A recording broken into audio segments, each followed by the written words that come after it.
El día de hoy sobre la materia de base de datos distribuida con horarios de 10 a 11.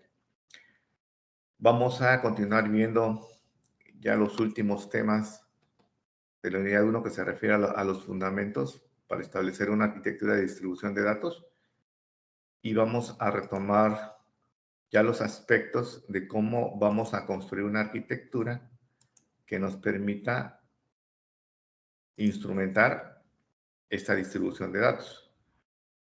Bien, ¿sí se ve ya la diapositiva, jóvenes? Sí, profe, sí se ve, maestro. Bueno, entonces vamos a continuar.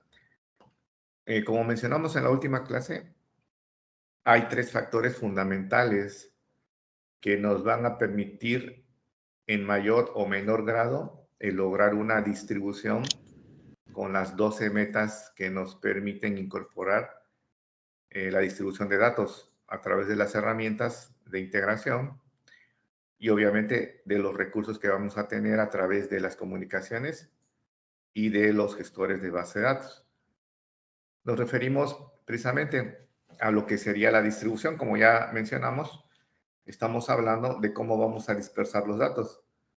Esto se refiere a que obviamente nuestras tablas o esquemas no van a estar solo en un solo servidor, sino en diferentes, pero esto se nos va a complicar para poder mantener esa integridad que deben de mantener todos los gestores de base de datos, el que sean en la misma plataforma o en plataformas diferentes. Entonces, a eso le llamamos heterogeneidad.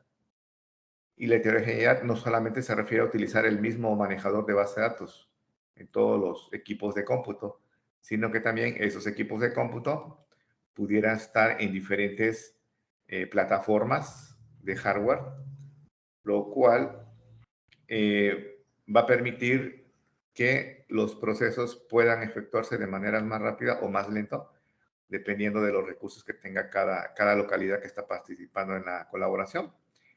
Y obviamente si hablamos de hardware, también hablamos que hay un sistema operativo que va a mantener toda esa infraestructura.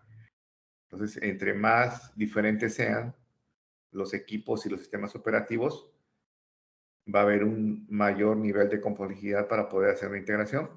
Por lo tanto, podría no lograrse totalmente la transparencia o la integración total, ya que va a depender mucho, en este caso, de que no sean tan diferentes. Por otro lado, pues también los modelos de datos que se van a integrar, que pueden pertenecer a diferentes áreas de negocios de la empresa, pues tienen que estar acordes con ciertos estándares para que podamos lograr esa integración de la información. Aquí me refiero sobre todo a que el contenido de esa información debe ser estandarizado. Es decir, si en algunas aplicaciones que soportan unos modelos de datos el formato de fechas es diferente, si no los estandarizamos, van a ocasionar errores a la hora de que se haga la integración de todos los datos que se van a ver en el esquema global, ya que el formato de fecha, como ustedes bien saben, pues puede ser de diferentes tipos, empezando con el año, mes o día, o al revés, empezando con el día, después el mes y luego el año. Pero eso conlleva a que a la hora de hacer las agrupaciones para los diferentes reportes o hacer las sumarizaciones para los diferentes indicadores de negocios, pues no van a corresponder los datos a la manera en cómo se están planteando en el esquema global. Entonces, muchas veces cuando se tienen que hacer integraciones para una distribución de datos y sobre todo para soportar un modelo corporativo, que va a ser nuestro esquema global de distribución, pues se tienen que esa información procesarla para que se estandarice, ¿no? Y eso lleva obviamente un análisis y un esfuerzo para que se puedan hacer esos cambios antes de lograr hacer la integración y posteriormente la distribución. Entonces, esos procesos se conocen como cleanup o procesos de limpieza de la información para lograr una estandarización y una homogeneidad de los datos que van a ser procesados y van a seguir siendo mantenidos. También tenemos la autonomía, que es el grado en el cual cada uno de los diferentes equipos, servidores o localidades va por sí solo a poder ser independiente y a su vez va a poder a colaborar con los demás equipos que están manteniendo ese esquema global. Entonces, si esto no se comprende bien con la filosofía de cómo vas, hasta qué grado va a ser la independencia y cómo van a participar, pues puede ser bastante problemático. Puede haber varias versiones de nuestro sistema operativo integrado. Y entonces, estas versiones se refieren a que necesitamos, en cierta forma, para cada equipo, tener un diseño del modelo que vamos a mantener. Pero ese diseño debe ser acorde con respecto a la forma en que está manteniendo los datos, ¿sí? Es decir, debe haber una autonomía de diseño, sobre todo que va a depender de la capacidad del manejador de base de datos para decidir cuestiones relacionadas con su propio diseño, como en el caso de poder establecer la fragmentación. Si el propio manejador en un momento dado puede establecer ciertas propiedades en el interno físico para poder mantener esas cuestiones. La autonomía de las comunicaciones, que sería la capacidad del gestor, donde los componentes que ya vimos que pueden ser desde una tabla, una vista, una transacción, etcétera, pueden comunicarse con otros gestores para poder colaborar en ese procesamiento. Entonces, por eso es que si son de la misma plataforma, pues obviamente que esa comunicación se va a dar de manera natural. Pero si son de plataformas diferentes, tendríamos que utilizar mecanismos que existen actualmente, pero que no son tan automáticos. Sin embargo, nos van a permitir lograr hacer esa integración de datos. Y la autonomía de la ejecución, que sería la capacidad de cada gestor para poder realizar sus propias operaciones locales, es decir, de la parte o del esquema que mantiene en la forma en que sea más conveniente para que la carga de trabajo sea eficiente y no haya retardos para las aplicaciones. Bien, entonces continuando con este tema de las tres elementos que pueden impactar en un momento dado en la forma en que se tiene que realizar una arquitectura de distribución. Para efectos académicos, obvio, vamos a agarrar la arquitectura más simple o más fácil de instrumentar y también vamos a utilizar una base de datos homogénea, es decir, vamos a utilizar la misma plataforma en los servidores porque no nos daría tiempo de poder ver ciertas herramientas o ciertos elementos de cómo se puede hacer con bases de datos diferentes, ¿no? Tendríamos que tener conocimientos ya más avanzados, sobre todo para la parte de XML y para la parte de cómo se desarrollan, en este caso, servicios web, que sería una de las elementos que se pudieran utilizar para hacer integraciones de plataformas diferentes. Por lo tanto, vamos a ver la arquitectura cliente-servidor, que es la que ha madurado a través de los años y la que actualmente se puede instrumentar con cualquier plataforma de base de datos que utilice el modelo relacional.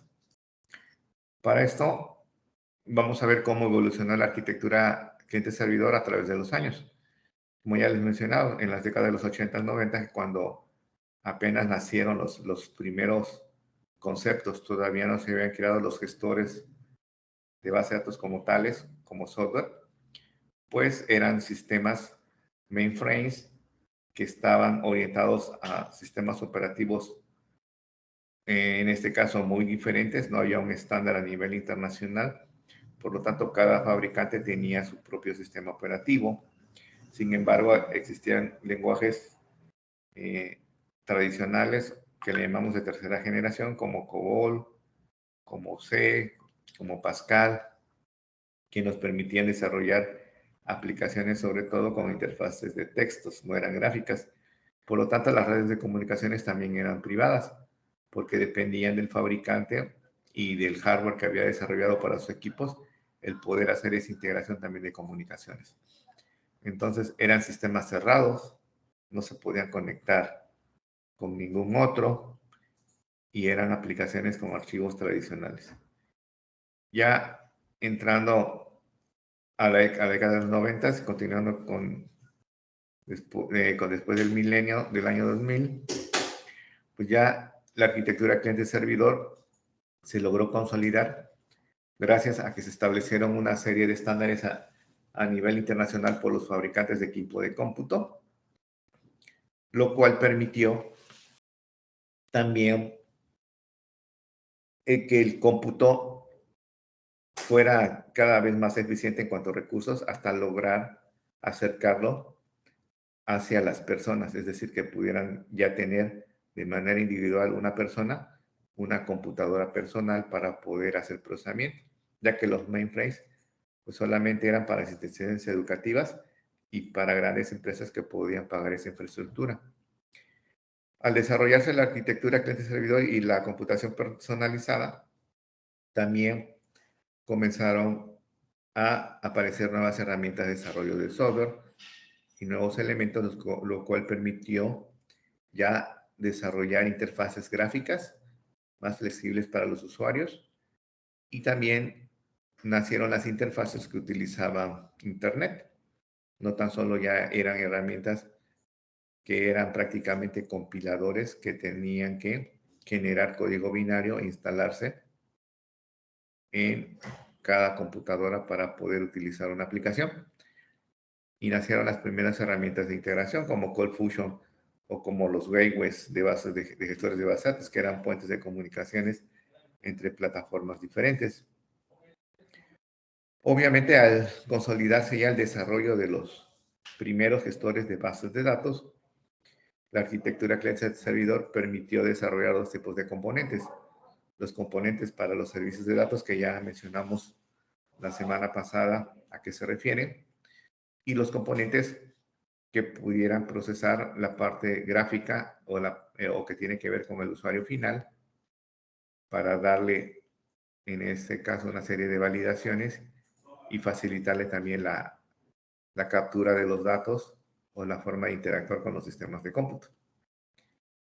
Ya actualmente, y hasta la fecha, esta arquitectura cliente-servidor nos permite ahora tener tres tipos de componentes, lo cual significa que ya podemos tener tres capas. Se siguen manteniendo los componentes de servicios de datos, se siguen manteniendo los componentes que tienen que ver con la interfase del usuario final. Sin embargo, hay otra serie de herramientas que nos permiten ya desarrollar componentes específicamente ya para lo que serían las reglas de verificación, validación cada vez más complejas que tienen las empresas en sus diferentes áreas de negocio. Y estas herramientas se conocen como workflows o herramientas de flujo de trabajo, que no son otra cosa más que herramientas que nos permiten modelar los procedimientos escritos o los manuales de operación que tienen todas las empresas de cómo llevan a cabo sus actividades de diversa índole. Esas reglas escritas de cómo se tiene que hacer cada etapa paso a paso se pueden modelar en estas herramientas, lo cual permite desarrollar sistemas de cómputo distribuidos que parecieran sistemas personalizados ya para cada usuario. Entonces ya no son interfaces tradicionales por módulos globales que se veían antes, sino estos tipos de aplicaciones parecieran que para cada usuario, dependiendo del perfil o del rol que tenga dentro de la empresa, el sistema fuera hecho específicamente para sus actividades. Por lo tanto, pues obviamente se tiene una mayor eficiencia para que un usuario realice sus actividades, porque solamente el sistema le va a mandar los pendientes que tienen que ver con sus roles o con sus autorizaciones. Inclusive si alguien lo sustituye por cualquier aspecto de cursos de capacitación, incapacidades o vacaciones, la persona que llegue a ocupar ese nuevo perfil, de manera automática se le van a enviar todos los pendientes que tenía que realizar la persona que tenía esa actividad. Y entonces esto permite a las empresas pues tener una alta eficiencia y darle a cada usuario realmente lo que necesita para que lleve a cabo sus actividades de una forma más automatizada. Continuando con lo que sería la arquitectura cliente-servidor, nada más vamos a recordar que esta arquitectura pues, es una tecnología que para el usuario final le va a presentar un acceso transparente a las aplicaciones, a los datos, a los servicios de cómputo o a cualquier otro recurso que esté colaborando en una serie de aplicaciones, incluyendo si pueden estar en plataformas iguales o plataformas diferentes. Entonces, esta arquitectura pues soporta perfectamente un ambiente distribuido con todos los requisitos de servicios que se tienen que atender por las estaciones de trabajo, ¿sí? Que tienen un alto desempeño, que serían los servidores, o con estaciones de trabajo de menos desempeño que utilizan los clientes, donde se van a poder realizar otros trabajos, pero que también nos permiten balancear la carga de trabajo.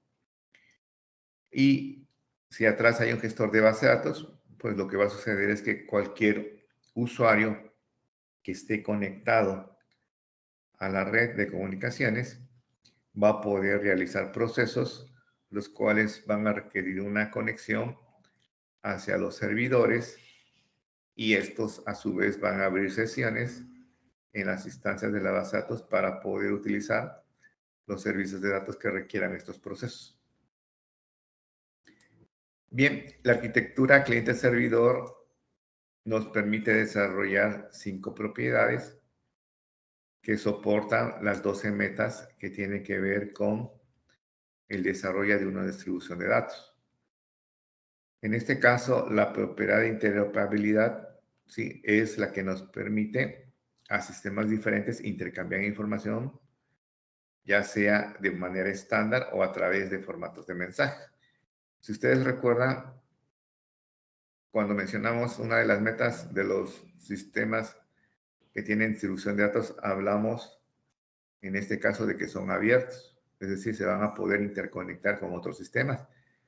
Y para el caso de una arquitectura cliente-servidor es porque la interoperabilidad tiene que ver con ese aspecto, al igual que la portabilidad, que se refiere que a un sistema que funciona en un entorno puede instalarse en otro distinto y obviamente esto nos permitiría que ante una falla total del hardware se pueda instalar totalmente nuevo el sistema en otro equipo similar o igual y puede ser el mismo, sí, o diferente hardware, como mencionamos.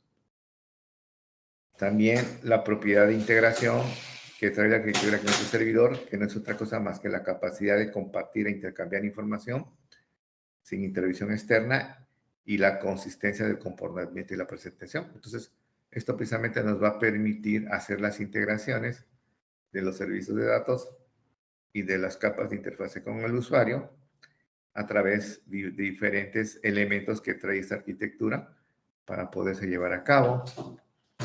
Y la transparencia, ¿no? Que es otra de las metas de los sistemas distribuidos también, pero que también es una propiedad de una arquitectura cliente-servidor, la cual indica que pues, para el usuario va a poder obtener información de un sitio sin necesidad de saber en dónde está, y el usuario puede actualizar información sin necesidad de saber si hay copias de ellas, y puede ejecutarse tareas en varios sitios sin que el usuario requiera saber dónde. Y finalmente, otra propiedad importante es la seguridad, ya que esta arquitectura nos permite que los usuarios estén protegidos de otros usuarios o que los usuarios también estén protegidos de agentes externos, protegido contra espías, contra modificaciones y con niveles de accesos adecuados, aún a nivel administrativo. Entonces, estas 5 propiedades de cualquier arquitectura cliente-servidor van totalmente de la mano con lo que serían las metas de una distribución de datos. Por ello, obviamente, es la que vamos a utilizar y además con la que ustedes de alguna manera ya están familiarizados en los desarrollos que a la fecha hayan llevado a cabo en otras materias. No sé si alguien tenga alguna duda, jóvenes, con respecto a lo que hemos estado explicando.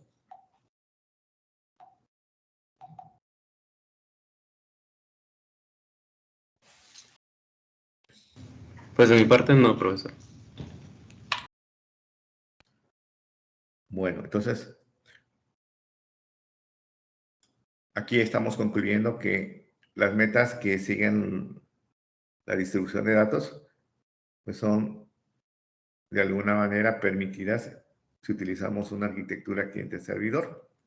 Obviamente que hay otros modelos de arquitecturas. Sin embargo, es perfectamente compatible lo que nos va a permitir.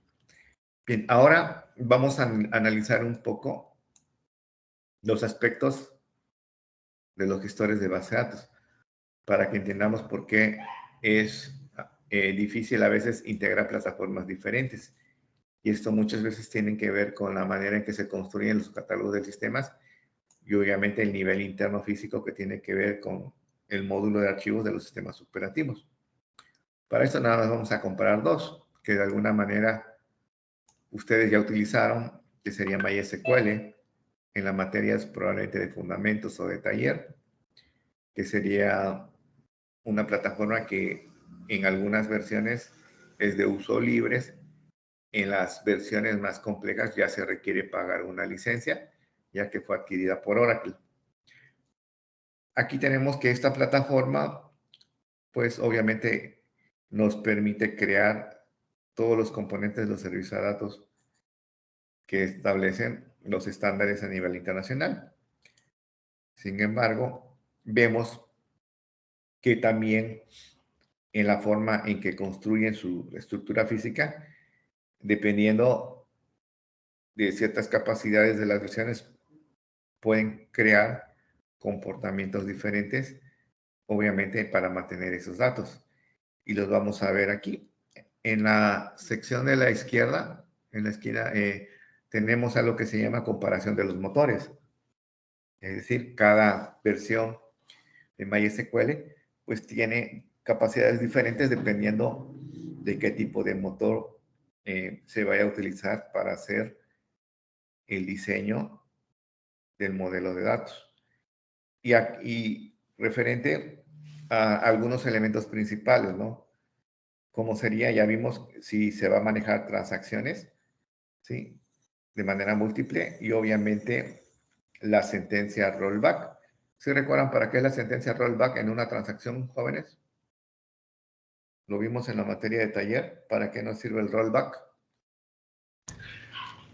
Para regresar a un punto en las transacciones en la base de datos donde todavía no se hace, sí, como que no se hace la transacción, por así decirlo. O sea, como para volver en el tiempo. Sí, para deshacer operaciones, ¿no?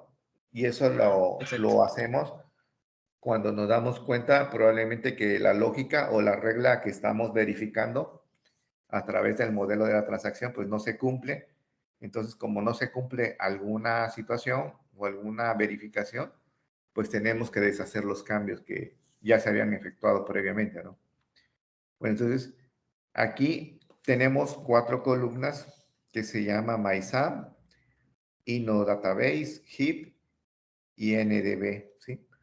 Estos serían los 4 tipos de motores que nos permitiría utilizar MySQL para el comportamiento. Y estamos viendo que para poder manejar transacciones, el formato de la tabla o el motor de la tabla tenía que ser InnoDB, que precisamente es el valor por omisión que trae cuando creamos una tabla. ¿Sí? Esto significa que ese motor sí nos permite manejar transacciones y por lo tanto soporta la cláusula rollback cuando así la utilizáramos en algún modelo transaccional que programaríamos a través de un procedimiento almacenado o a través de directivas dentro de la lógica de verificación de las aplicaciones. Y por otro lado, hay otro motor que se llama NDB, y ese motor es precisamente la versión para manejar distribución. Entonces aquí estamos hablando de una versión que nos permite desarrollar nodos tipo clúster para poder mantener una distribución de datos a través de esta plataforma. Entonces, esa versión también nos permitiría utilizar transacciones y el rollback. Con respecto a las reglas que tienen que ver con el establecimiento de llaves foráneas, que si recordamos es cuando establecemos integridad referencial o dependencia entre tablas del tipo padre-hijo. Nos damos cuenta que con el motor InnoDatabase que es el motor de manejo de transacciones, se puede llevar a cabo, pero no lo soporta una base de datos distribuida, ¿no? Tipo clúster. Entonces, aquí MySQL se le complica hacer esto. Es decir, no se pueden establecer integridades referenciales entre tablas que no estén en el mismo servidor. Si están en servidores diferentes, no lo va a poder hacer. ¿Sí?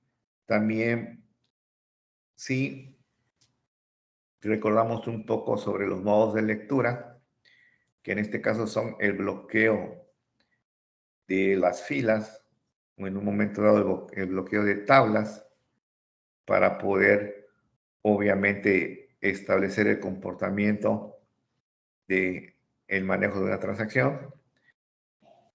Vemos que en el motor InnoDB lo permite hacer a nivel renglones, porque son los modos de lectura, al igual que en la versión cluster, que es la versión que nos permite hacer distribución. Pero a nivel MySam solamente lo permite hacer a nivel tabla, no a nivel renglón. Igual en su motor HIP sería a nivel tabla. Y así tenemos el B-tree de índices. ¿Qué cosa es el B-tree de índices? Pues siempre que, bueno, más bien en esta materia sí vamos a hablar acerca de que los datos que se mantienen en las tablas, que obviamente a nivel sistema operativo son un archivo, como complemento van a traer un archivo de índices, ¿sí? Porque ese archivo de índices, pues, son las llaves primarias que nos permiten acceder de manera directa a una fila dentro de esa tabla. Y eso es un algoritmo de árbol binario.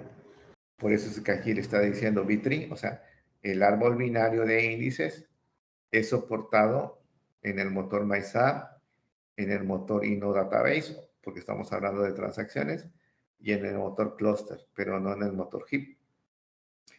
También podemos crear índices para poder, en este caso, hacer que un campo texto sea totalmente indexado. Esto lo permite MySAN nada más. El Lux para poder hacer algoritmos tipo hash, ¿sí? Y esto, sobre todo, se refiere, bueno, en un momento dado, a poder manejar ordenamientos más eficientes, pues lo permiten en todas las versiones, menos en la MySAM. Y bueno, en este caso, hacer índices basados en memoria para que sean más rápidos, lo permite HIP, y así nos vamos dando cuenta, ¿no? El uso del disco, si es relativo, el uso de la memoria. Veamos que aquí en la parte de Database es alto, al igual que en la cluster, ¿no? El uso de memoria en el motor MySAM es menor, al igual que en la versión HIP. Entonces aquí nos damos cuenta que hay ciertas capacidades que si nosotros en nuestros servicios de datos que necesitamos implementar o llevar a cabo, y obviamente que van a afectar al diseño del modelo de datos que se va a mantener en cada servidor, pues va a depender mucho de las características que permitan o no esos motores. Es por eso que yo les comentaba, ¿no? Que para poder llevar a cabo una distribución, pues en principio tenemos que tener la versión que nos permite llevar a cabo estas capacidades. Pero además, también dentro de cada capacidad, en el caso de manejo de transacciones, pues habrá ciertas cosas que se puedan hacer o no se pueden hacer, dependiendo del motor de la plataforma. Bien, ahora vamos a hablar sobre el motor SQL Server, que es el que estamos proponiendo para que desarrollen su proyecto. Aquí vemos que en el caso de la plataforma SQL Server, que obviamente es un modelo que nos permite hacer distribución, pero también hay un elemento importante que sería el mantenimiento de copias.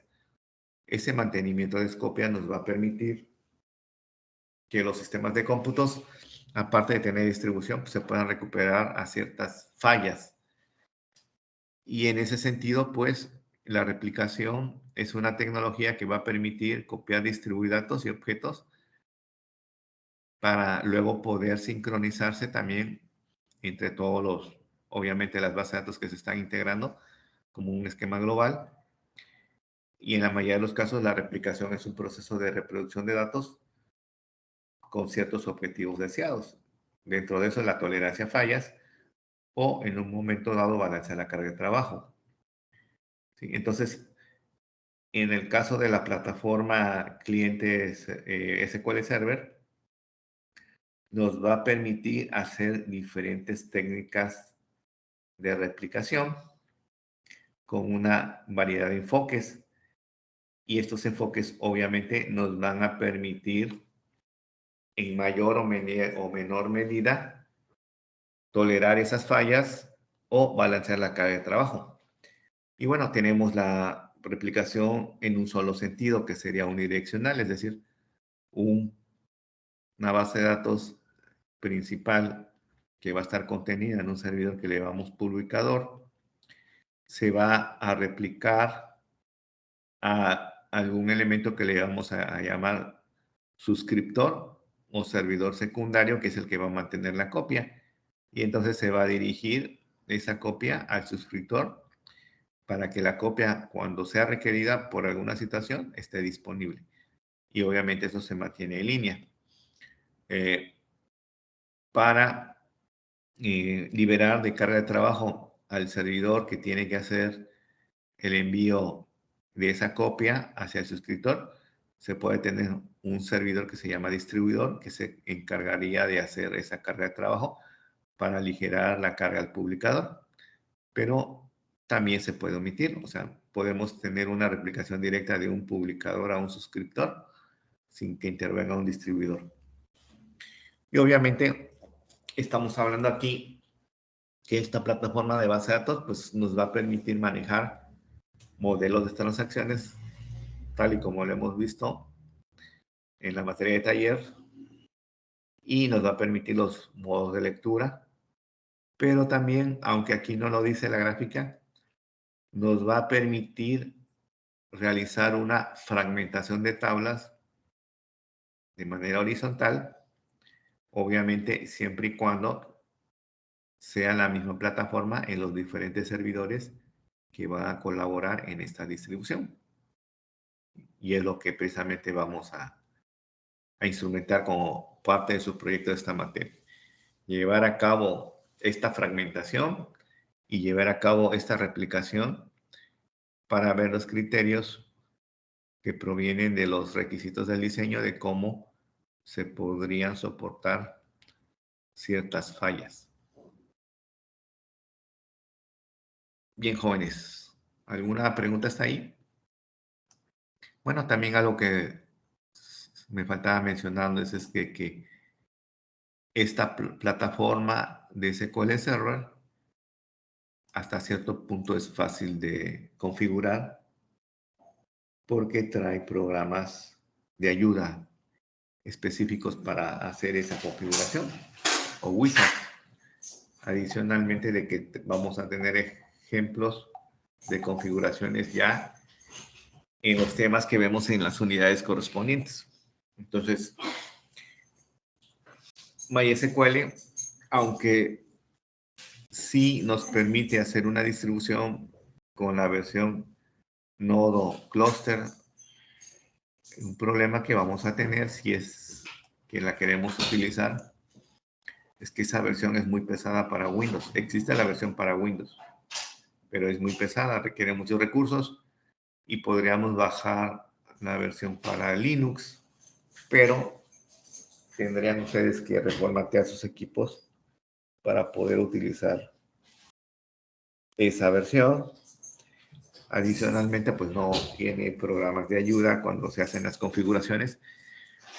Tendrían que irse al sitio de Oracle que da soporte en MySQL para estudiar todos esos aspectos de configuración y bueno, y finalmente tratar de llevar a cabo esa distribución de datos.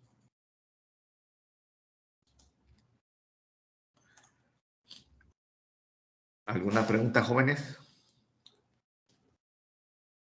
No, profe. Bueno, de mi parte no. SQL Server, creo que ya había escuchado de ella. Es una versión, bueno, no una versión. Es gratuita, pero si la quieres usar para ya trabajo ahí cuesta algo, ¿no? Sí, de hecho, hay una versión, bueno, creo que Microsoft les permite bajar la versión gratuita de hecho, de recientes o de 2008 para acá, pero nada más dura 30 días, ¿sí? Entonces, tengo por aquí también una versión 2008 con una serie de seriales para que puedan instalarla, o sea, están publicados, bueno, les publico los seriales para esa versión, pero es la 2008, no es la 2010, porque fue la que en su momento tuve acceso, ¿no? Pero de alguna manera sus compañeros que ya llevaron esta materia el semestre pasado consiguieron la 2010 sin problemas y la pudieron instalar también sin problemas. Entonces por ahí a lo mejor si les pasan el disco y el serial para poder instalar, pues les va a facilitar mucho el proyecto, ¿no? Para que lo puedan hacer con calma. Pero bueno, en conclusión, si les permite utilizarla, obviamente pues se tendría que apurar a hacer esa configuración máximo en 30 días, obviamente con la evidencia de que lograron llevar a cabo el proyecto. Y segunda, bueno, instalar la 2008 y pasarle los serios que tenemos a la fecha para que puedan llevar a cabo el proyecto. Bien, jóvenes.